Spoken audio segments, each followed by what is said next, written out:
Set your spirit free. Set your spirit free. Hello and welcome to another inspiring episode of Free Spirit. Today we come to you from Valdor Estate in Franschhoek. In our first story this week, we spend time with BKS Iyengar yoga teacher Judy Farah, who teaches us all about the philosophy, history and benefits of this ancient yoga practice.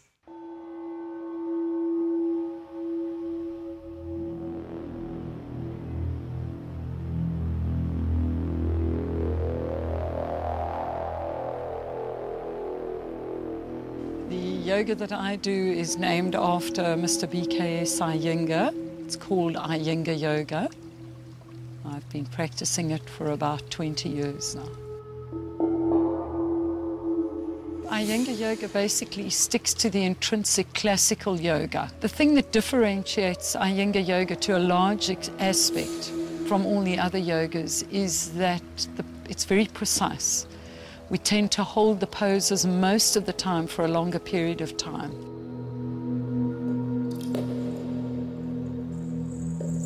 Mr. BKS Iyengar started teaching in the West in about the 50s. In the early 70s, a lady called Joyce Stewart and another lady called Joyce Zoobs van Rensburg were introduced to Mr. Iyengar. And through them, they have brought the practice of Iyengar yoga into South Africa. And from there, they've been teaching and spreading it around the whole country. Yoga's always, I think, been intrinsically inculcated in me. Ever from when I was young, it's always been something I've done. I have explored many other yogas down the line. And eventually, when I was close to 40, came across Iyengar yoga, and it just, when I did my first class, I realized, well, this is the way yoga should be done. Inhale, Namaskar. Inhale, Urdhva Hastasana. Inhale, Uttanasana. Release the back of the head, tuck the head in. I was living in Johannesburg and I trained under a lady by the name of Gudrun. Started my teacher's training course there, and then I moved down to Cape Town and continued my teaching and then qualified. To become a teacher, you have to have been a student at least for 3 years under the tuition of a specific teacher. As a trainee teacher, you then go for what we call a readiness test to see the quality of the yoga, and not only that, the devotion to the yoga. It really is that more, because the quality will come with the practice. It's that commitment that we feel is very important in Iyengar yoga. From there, the training is 3 years for your first certification mark. When we eventually reach senior certification, Mr. Iyengar himself will give those certificates. Release the back of the head, tuck the head in. Inhale, lift your head. Inhale, lift the buttocks up and back, Adho Mukha Svanasana. Now either jump or step the feet forwards, Uttanasana, tuck the head in.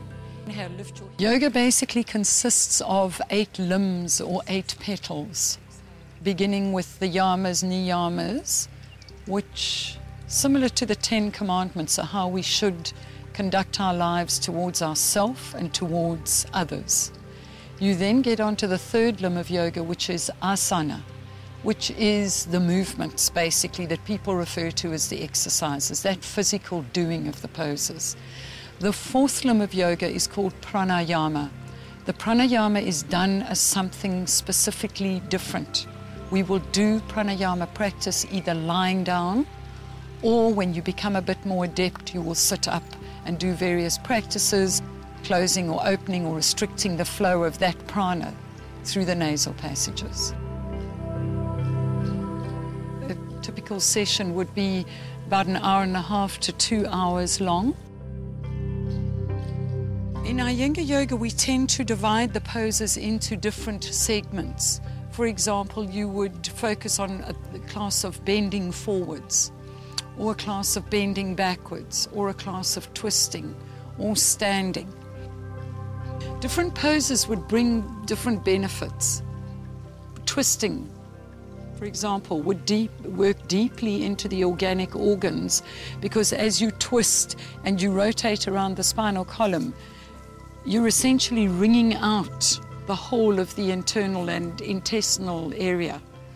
So it would affect all those organs, because as you wring them out, so you're releasing the toxins. As you release that pose, so this new life, this new blood would just gush back into those areas and creating the benefits.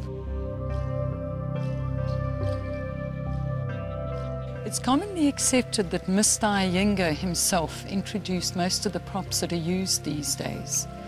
The reason he brought a lot of them in was he felt that people were going into poses.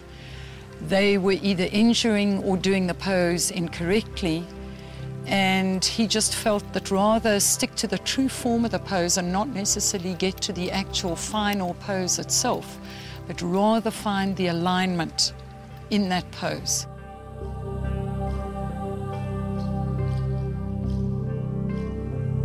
And also the props are used from a medical perspective. If you can't, for various reasons, do certain poses, those props can assist you. Inhale, roll back, Uttanasana. Press the heels down, elongate through the front of the trunk. The ropes are used basically, as you can see, to open the shoulders. We do a lot of supported poses from the ropes. For example, if somebody can't do Shirshasana or headstand, there might be a problem with the neck medically or something like that. We then create a support through those ropes, and we can turn the person upside down and they do a suspended headstand without involving the neck and the head at all, but reaping the benefits that they would from doing a headstand.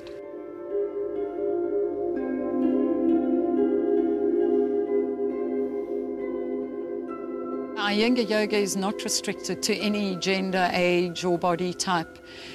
No matter how young or old you are, even if you're ill, that's where the props come into use. If there are certain ailments or problems, the props come in to support and assist you. I personally have students that are close to 80 years old in my class, and I have experienced people of over 80 still doing headstand. In fact, our guru practices yoga better now than he did when he was even in his 70s.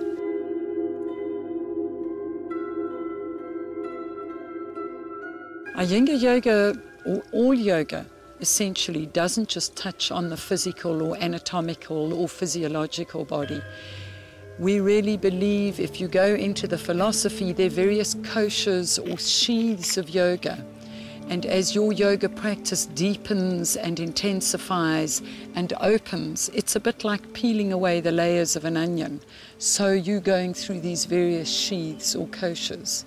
So not only does it work, as I say, from the external to the internal, but deep into that vast inner world. My yoga practice has certainly changed my life around completely. Your yoga becomes your life, and everything revolves around that as such. It is core and intrinsic to the way you think, the way you behave, the way you talk.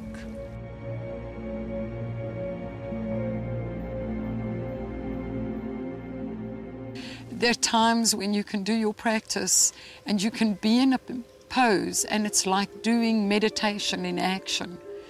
And it can literally open up those inner sheaths and core for you that tears can come to your eyes from the gratitude that you have, not only to this man, but to this practice, because it is beyond you.